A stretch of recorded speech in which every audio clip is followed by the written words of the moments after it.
Hi folks, today we're going to be taking a look at the Neo Hanshee Khukuri from Himalayan Blades. Stay tuned.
So I was contacted a while back by Zafar from Himalayan Blades, and he reached out to me and asked if I would be interested in reviewing one of their kukris. And I was obviously very interested to have a look at a different company, one also specializing in traditionally made blades, not the sort of mass-produced modern replicas, but an actual functional kukri.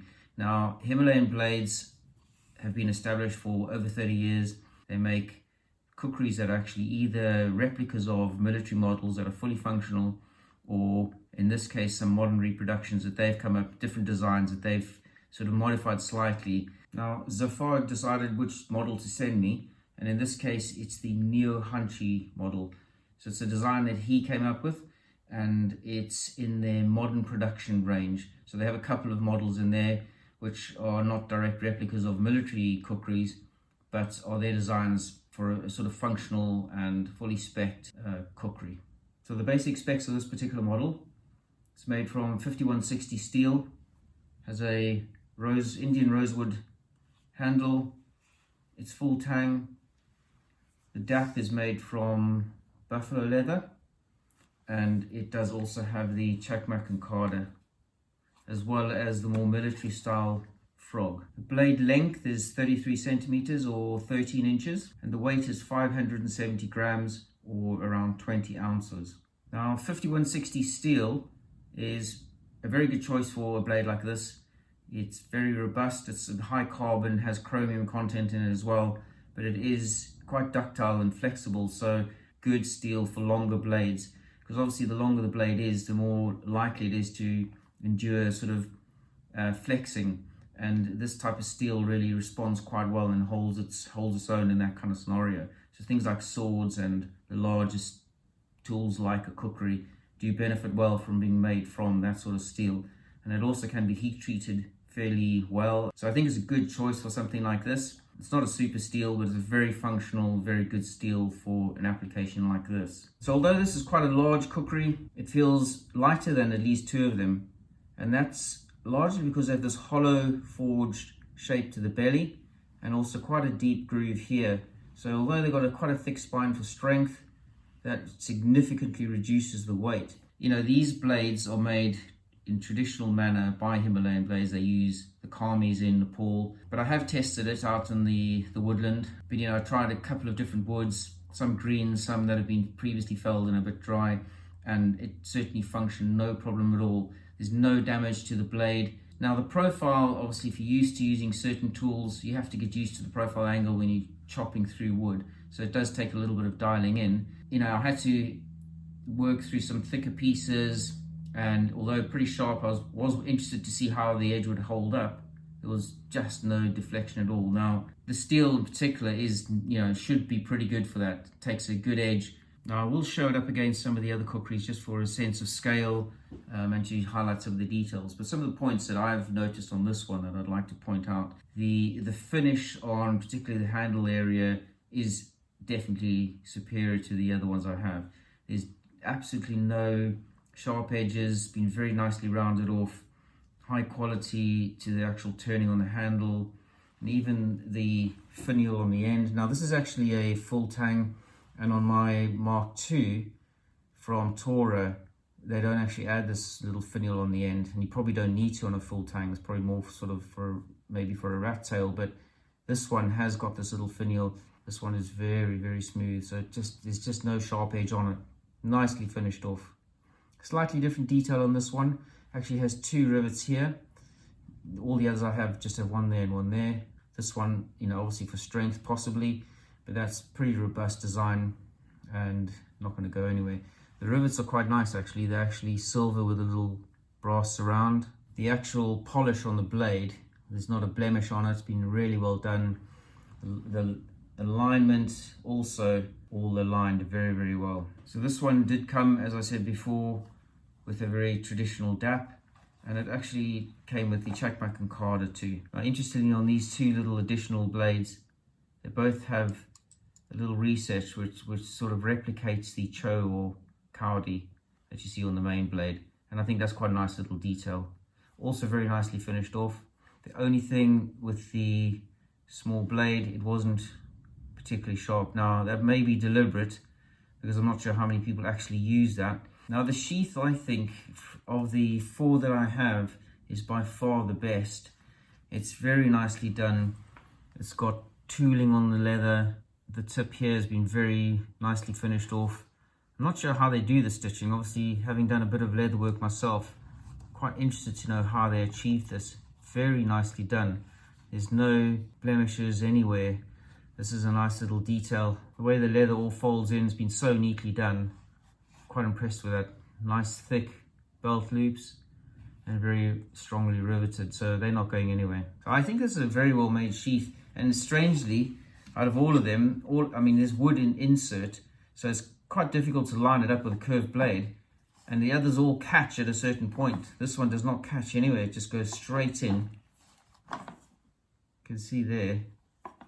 There's no issue, it doesn't catch anywhere. So another nice little detail, not sure how they did it, and it's definitely different to at least two of my others who catch slightly on the wood inside. So very well finished off, nice attention to detail. And as far as I remember, I think the cost of this one is at least as cheap as the other two large kukris I have, if not the cheapest. So, you know, they've not charged more for getting a high level of finish. Just seems to be the standard way they work. Although this isn't a comparison video per se, I think it's worth sort of just showing it up against my other models that you've seen maybe on this channel before, get a sense of the sort of shape, size, and overall impression of what this one looks like compared to some of the others. So first up, this is the Tora blade Mark II full tang, and here is the Himalayan Blades Neo Hanshee. The Mark II is much heavier, you can feel the difference in your hand, so much more of a chopping tool, really weighted differently to this one. This one's much more sort of light in your hand, I would say. So next up is the Kalish Blades, and this is the Neo Hanshee. So once again, quite a lot longer handle, similar blade length, although the Neo Hanshee slightly longer, but once again, much lighter in the hand. This one is going to always be a really good chopper, I think. It's how it was designed, but the fit and finish, this one is, I would say, probably more about utility. It's really strong, very well made. This one has got a much higher level of finish, Everything's really, shiny, smoothed off, the polish on the blade. So still a high quality blade this, but it has a different level of finish. And then lastly, the other one I have to compare with is Great Gurkha Khukuri.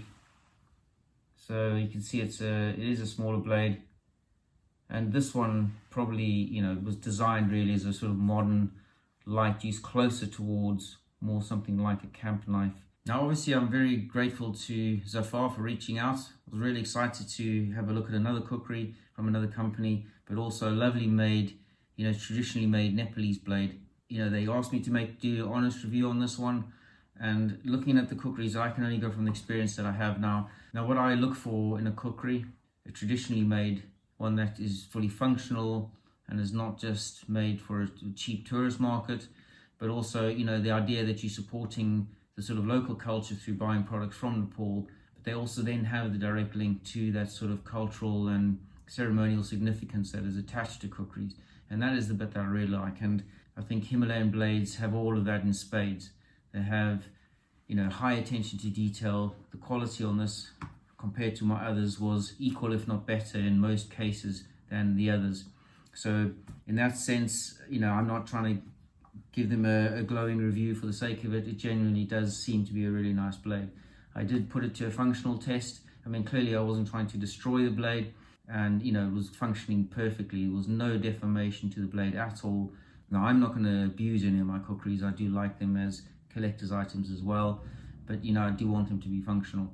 So compared to the others, as I say, it's up there with any of the others I have, and in some instances the fit and finish is actually higher than the others.